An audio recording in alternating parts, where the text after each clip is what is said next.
So my name is Colin.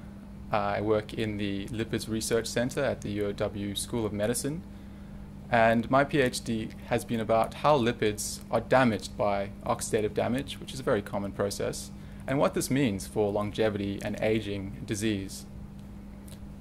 I love learning new things, so I love research because every day there's something different.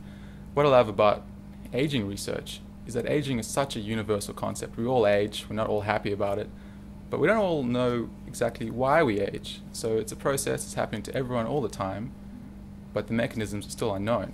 If we could stop it, that would be really interesting. So I'm looking at the process of oxidative damage. Oxidative damage is very common. It's a consequence of breathing oxygen and using that oxygen to produce energy. But it's also associated with a lot of diseases and also with aging.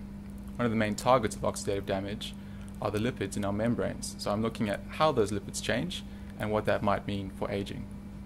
When I talk about lipids, I'm talking about fat, but not the fat that we associate with problems. So not adipose tissue, the fat around your belly.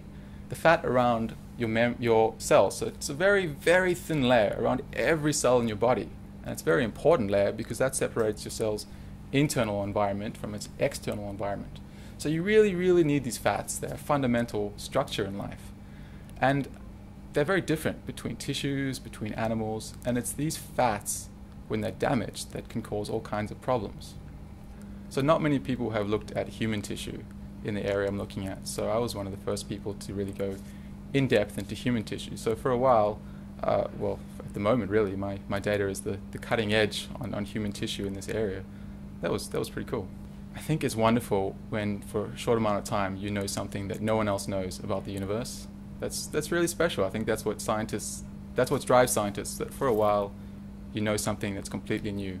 So my dad is a scientist, and he brought us up to just my brothers and I, just to have inquiring minds. He'd often point things out to us, ask us questions, explain things to us. So he has a huge and in-depth understanding of science. So we'd always ask him, why do bees fly the way they do? What is this material made out of? How do engines work? And he'd always know. This was the days before Wikipedia, so that was pretty impressive. And then he would just explain them to us. And the more you learn about the world, I think the more you want to learn about the world.